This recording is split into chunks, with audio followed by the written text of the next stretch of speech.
There is no mercy. Ah, ding ding ding da da ding ding ba.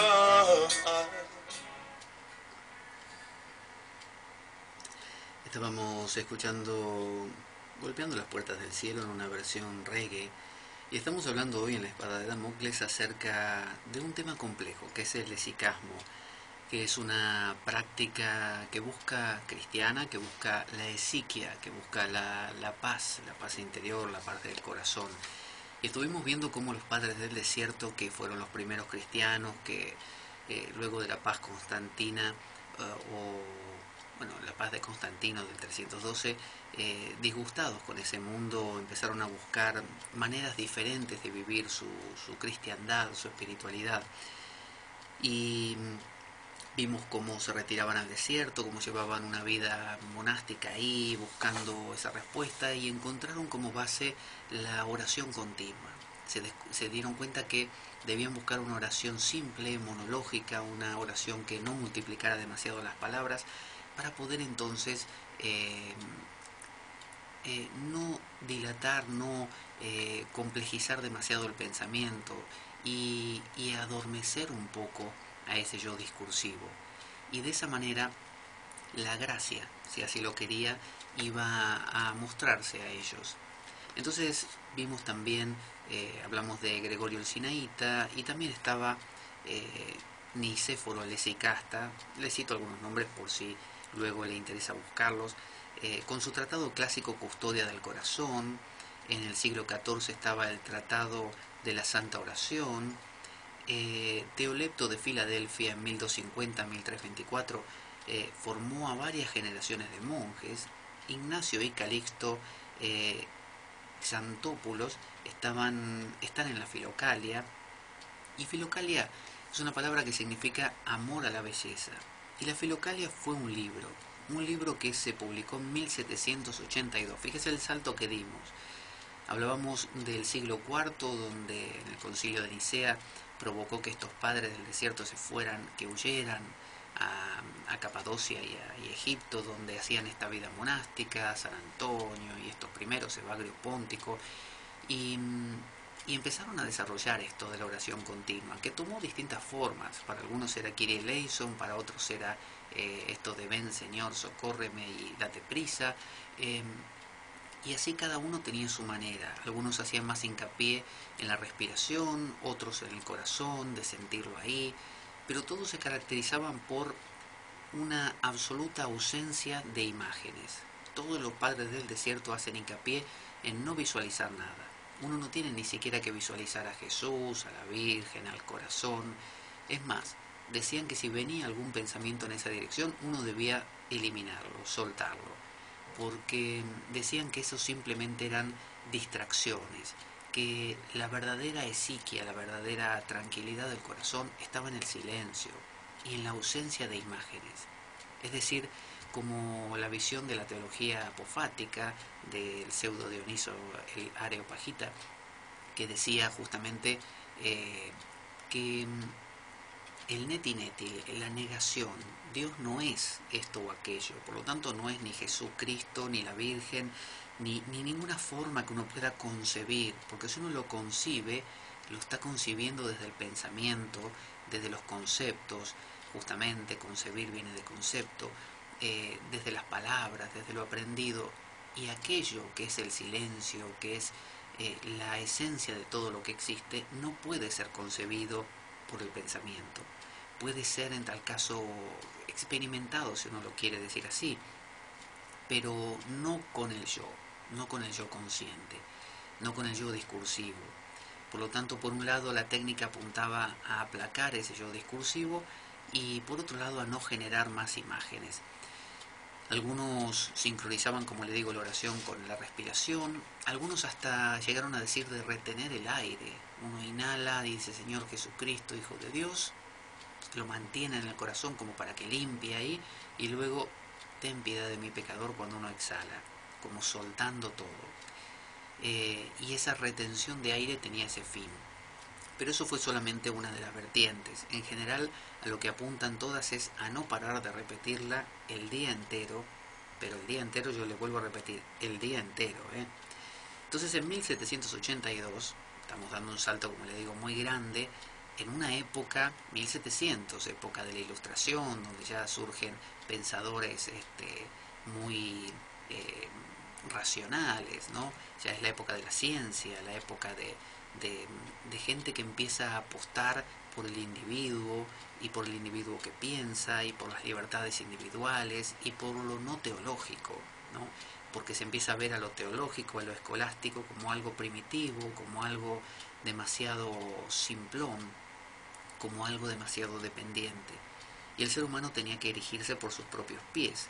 Y ahí surge el camino de la ciencia, un camino que necesariamente deja de lado la humanidad en el sentido de lo emocional, de la poesía, porque la poesía no puede medirse. ¿Cómo mide uno la profundidad de una poesía de Walt Whitman o de Juan Ramón Jiménez? ¿Cómo lo mide? ¿Con qué métrica? No puede. Entonces la ciencia ese ámbito simplemente lo ignora y se dedica a otra cosa. Entonces en 1782 surge la Filocalia, que es una recopilación de los dichos de estos padres del desierto que ahora vivían en el monte Athos y que hablaban griego. Así que por un lado Nicodemo Agiorita, nacido en 1749 y muerto en 1809, que vivía en el monte Athos, era un monje del monte Athos, lo publica. Y también lo publica el obispo Macario de Corinto, nacido en 1731 y muerto en 1805. ¿Y qué hacen? Lo publican y lo introducen en Rusia. O sea, ¿dónde fue a parar el libro? Bueno, entre otros lugares a Rusia. Y lo distribuyen entre todos los starets.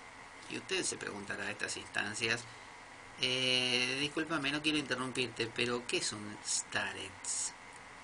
Bueno, el starets es la versión rusa del gurú. Entonces, los starets eran los gurúes de los monjes rusos. Así que esta recopilación de los dichos de los padres del desierto, que hablaban, entre otras cosas, mucho de la oración del corazón, tiene un éxito colosal en Rusia. Y Rusia es grande, así que imagínense cuánta gente habrá leído el libro. Y no solamente tiene éxito entre los monjes, tiene éxito entre la gente común. Entonces se hizo cosa muy común el hecho de rezar la oración continua, Señor Jesucristo, Hijo de Dios, ten piedad de mi pecador, desde el granjero, el agricultor, el fabricante, no sé, de sillas, el que usted quiera, todos rezaban esa oración, porque era accesible. Uno no tenía que saber ni latín ni griego, no tenía que ser un prodigio en nada, era solo rezarla. Y lo hacían con la ayuda de lo que se llama un chotki. ¿Qué es un chotki? Bueno, normalmente estaba hecho de lana, ¿no? Era un rosario, es un rosario, tiene 100 cuentas. Y usted vio que el rosario musulmán tiene 99, porque Alá tiene 100 nombres y el número 100 es prohibido, porque es oculto, porque es demasiado sagrado para ser pronunciado, entonces tiene 99. El cristiano tenía originalmente 100. Después surgió, bueno, con Santo Domingo creó el rosario por una revelación que tuvo, que todos conocemos de hoy en día, pero eso es nuevo. Digamos que en los primeros tiempos o en épocas antiguas existía el rosario de 100 cuentas. Esta gente lo hacía al chotki con lana, y porque les hacía acordar al Cordero de Dios, que era Jesús, y al mismo tiempo con lana negra, porque tenía que ver con la muerte, con pensar en que la muerte venía, y el meditar en la muerte, el memento mori, el reflexionar acerca de que, no solamente de que yo me voy a morir, sino que lo que tengo se puede acabar, ¿no? Desde la felicidad que estoy sintiendo en este momento hasta el coche que me compré o lo que fuera, se puede perder en cualquier momento. Entonces esa sensación de la fugacidad, del anitya, de la impermanencia de las cosas, como decía el Buda, bueno, eso se refleja en un chotki color negro. Y ellos lo que hacían era pasar las bolitas, como si fuera este yapamala que tengo ahora para los que lo pueden ver, hindú. Pero bueno, en el caso de ellos, el hindú es de 108 bolitas, el cristiano de 100 y el musulmán de 99. Entonces ellos todo el día estaban ahí con el dedo, y si no verbalmente, mientras trabajaban, o mentalmente: Señor Jesucristo, Hijo de Dios, ten piedad de mi pecador, en ruso, obviamente. Yo no se lo voy a decir en ruso porque no me quiero, este, como decir, agrandar acá, ¿eh? Pero bueno, yo hablo ruso, y 45 idiomas más. Pero bueno, hablo siempre en español para ser humilde. Así que bueno, imagínenselo como será en ruso. Así lo rezan ellos. Entonces, en la iglesia ortodoxa rusa se puso muy de moda la filocalia, había muchas copias y la gente la leía, los que podían y los que no simplemente seguían esa enseñanza. Porque fíjese que es simple, no era cuestión tanto de que la iglesia, que concurrir, que rezar los salmos, porque una de las prácticas de la iglesia, sobre todo la iglesia occidental, es rezar rezando salmos, o sea, es el salterio que se llama, ¿no? Es durante el año, cada día se van rezando distintos salmos, inclusive está la oración de las horas, ¿no? En cada momento en que se divide el día, ¿no?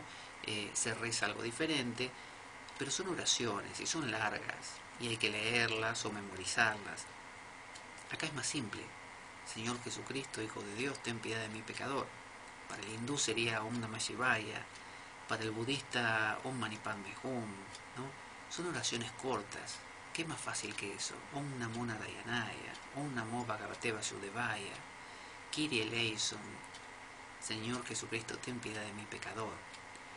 Quizás estas oraciones son más cercanas a nosotros, porque decir Om Namo Bhagavate Vasudevaya, aunque uno haya estudiado mucho de eso y sepa los significados y los sienta, sigue siendo otro idioma, otra cultura, y nosotros tenemos pegado, como decía Jung, el perfume de la cultura occidental, porque ahí nos criamos. Entonces, esta oración esicasta, oración continua, oración del corazón, vale la pena tomarla en cuenta. Entonces, Gregorio de Niza decía que la gracia y la libertad son equivalentes. La gracia es el nahual, es lo que Dios da, si quiere. Y la libertad es el hombre, es mi libertad de hacer esto o lo otro. Entonces las dos cosas están en equilibrio y dan como resultado la esiquia, la paz. Evagrio Póntico, fíjense lo que llegó a decir, que la visión de Dios se llega a ella a través de la visión del sí mismo. Y dígame si esto no suena a Ramana Maharshi, no suena a Nisargadatta Maharaj o cualquiera de estos cultores de la Advaita. El sí mismo, es decir, que cuando uno se mira así, en ese espejo ve a la divinidad, a Dios. En 1182 entonces se publica la Filocalia, y la Filocalia abarca todo Rusia. Son los dichos de los padres del desierto y apunta todo el esicasmo, que de ahí recibe su nombre, a la esiquia, que es la paz, pero una paz del corazón, una paz del sentimiento. No es la paz de la cabeza, no es la paz de pensar, no sé, ya tengo todas mis deudas pagadas, y la paz de pensar, mañana voy a hacer tal cosa, o ya entendí cómo tengo que hacer tal otra.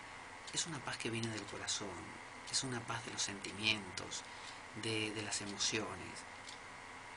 Y el esicasmo entonces tiene su nacimiento, su auge allá por el siglo V o IV, y luego hasta el siglo XIII tiene un auge grande, pero después entra en una oscuridad muy grande con la época que le contaba de la Ilustración y todo eso, y la época científica, y renace en 1783 y no ha vuelto a morir. Fíjese cómo un tal San Serafín, si bien es una fábula, describía que la oración tenía que pasar por varias etapas. Tenía que ser aprender a orar como una montaña. Fíjese qué oriental que suena todo esto. Orar como una montaña, o sea, ser sólido, ¿no?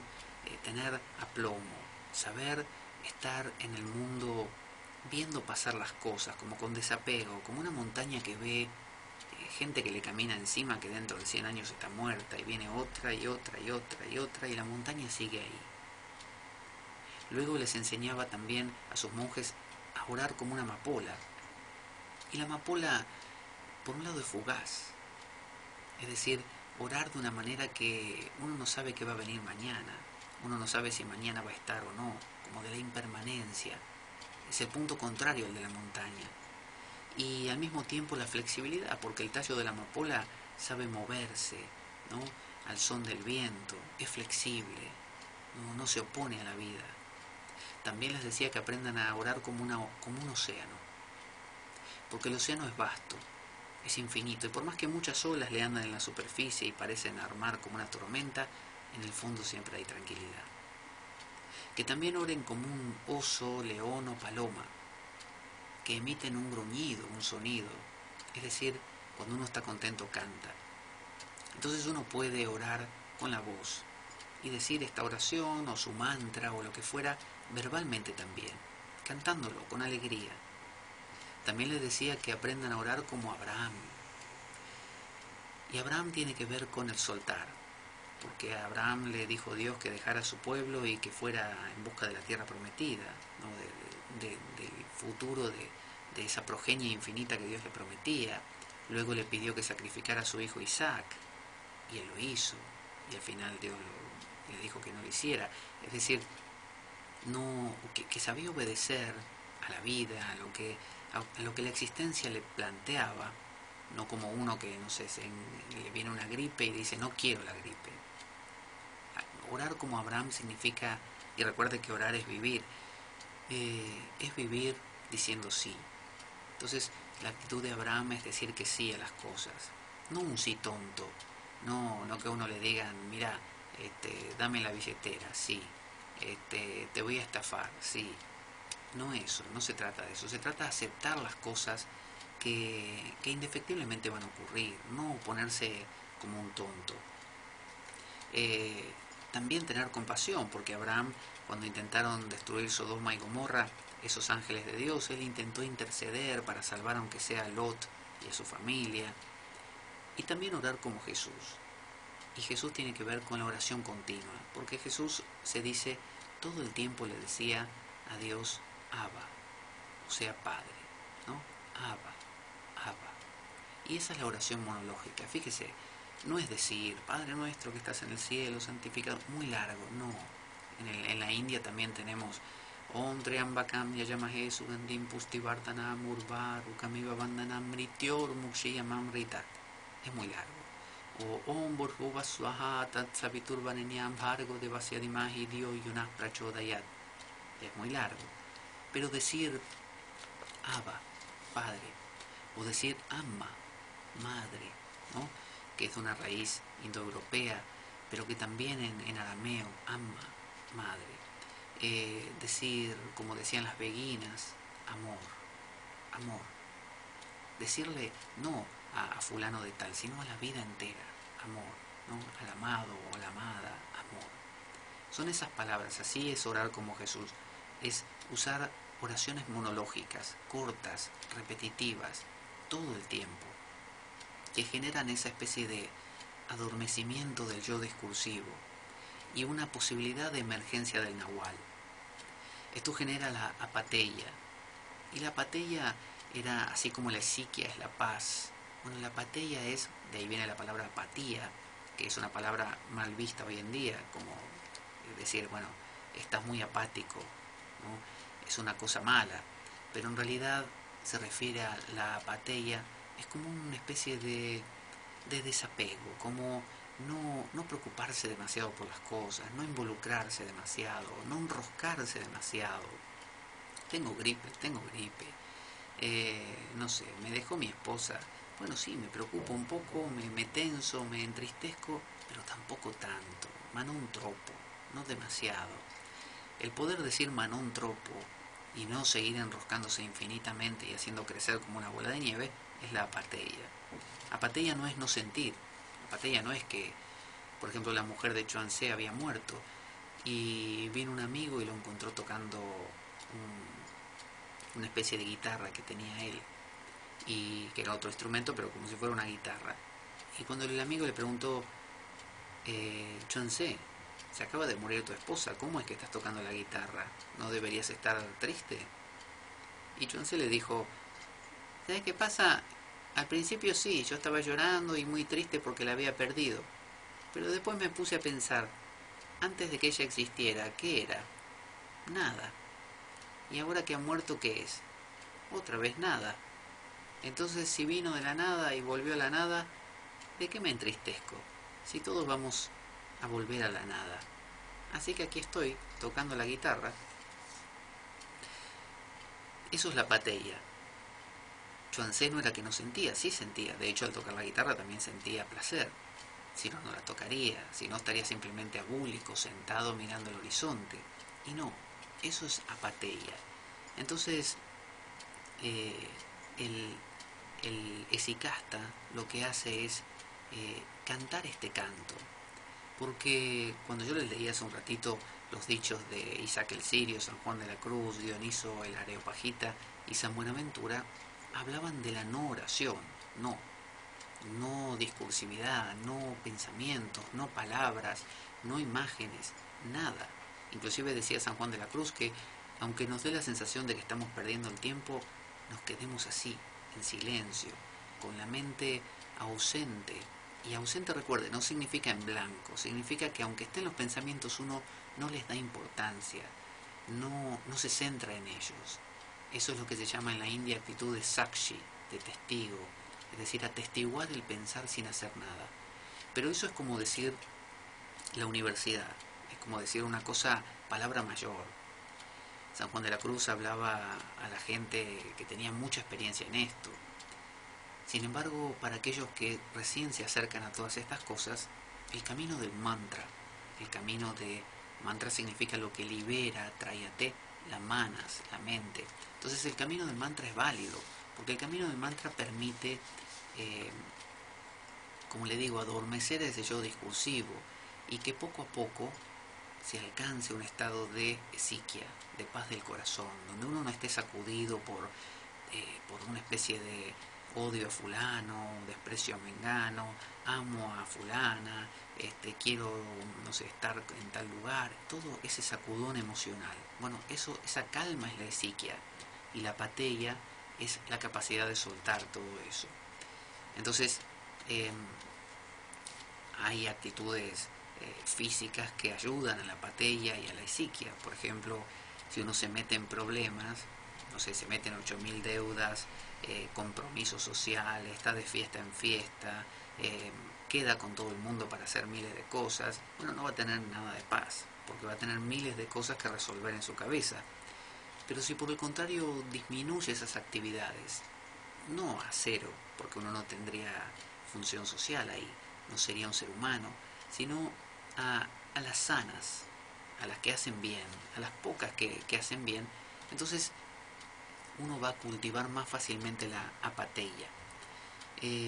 La postura corporal tiene que ver, cuando uno se pone a hacer esta oración continua, es como cuando medita, se sienta en una postura estable, como una montaña, ya sea arrodillado, sentado, en la actitud que sea, puede ir en el autobús, pero puede cerrar los ojos de manera de no generar tanto estímulo, de favorecer este estado de psiquia. Algunos otros cristianos utilizaban, por ejemplo, como una variante de oración, el Maranatha, que cuando finaliza la, creo que es una de las cartas de, no, perdón, el Evangelio de San Juan. No tampoco, mire, me parece que el Apocalipsis de San Juan finalmente termina diciendo, ven Señor Jesús, y eso en griego es Maranatha, o en arameo, no me acuerdo. Entonces, algunos utilizan el Maranatha también, ¿no? Dividiéndolo en Maranatha, entonces inhalación y exhalación. Pero San Juan de la Cruz hablaba de eso, es advertencia amorosa, ni siquiera oración. Pero tenga en cuenta que eso es como palabra mayor. Si uno ve que puede eso, quedarse simplemente así, como un estado de advertencia, de nada, como en el budismo zen. Si uno puede observar, actitud de testigo, de sakshi, lo hace. Si no, uno utiliza la oración del corazón. Y hay distintos tipos de oración. Está la oración vocal, que es cuando uno verbalmente lo dice. En la India eso le llaman vaikara japa, la repetición verbal. Luego la mental, uno lo dice mentalmente, esa es manasika japa. chapa mental. Luego está la oración del corazón, que es la oración ya ni siquiera pensada, uno no la está pensando mientras la dice, sino que se dice sola. Esa es la oración del corazón, ya el corazón reza por sí mismo, ora por sí mismo. Y finalmente está la oración espiritual o de contemplación, que es esta de San Juan de la Cruz, la advertencia amorosa. Uno está ahí, y no necesita hacer nada. Es decir, el estado está, uno no está. Había alguien que decía que luego de estar en estado de oír a Dios, de estar en esa situación de poder oír la voz de Dios, todavía hacía falta comenzar a oír la voz de Dios. Y esta explicación, la explicación a esto, es como el intento poético del místico de decir, aun cuando llegaste al punto donde te parece que estás en silencio, todavía no estás en silencio. Tiene que pasar alguna otra cosa que no la podés crear vos mismo. Tiene que suceder de por sí. Para los benedictinos, por ejemplo, que yo les decía que en la regla de San Benito esto de la oración continua no estaba tan presente, hay un proceso cuádruple llamado la lectio, que es la lectura, se lee un pasaje de la Escritura, cualquiera sea, y se medita en él. Eso se llama meditatio. La meditatio vendría a ser meditar acerca de lo que se leyó. Y uno lo medita, lo reflexiona, lo rumia una y otra vez, centrándose en las palabras que le llamaron la atención del texto que leyó, y de eso nace una oratio. Es como que de esa lectura nace una especie de oración. Uno le habla a Dios según lo que rumió. Y eso va a generar, luego de orarle a Dios, de hablarle, una especie de, bueno, ahora voy a escucharlo a Él. Y ahí viene la contemplación, el contemplatio.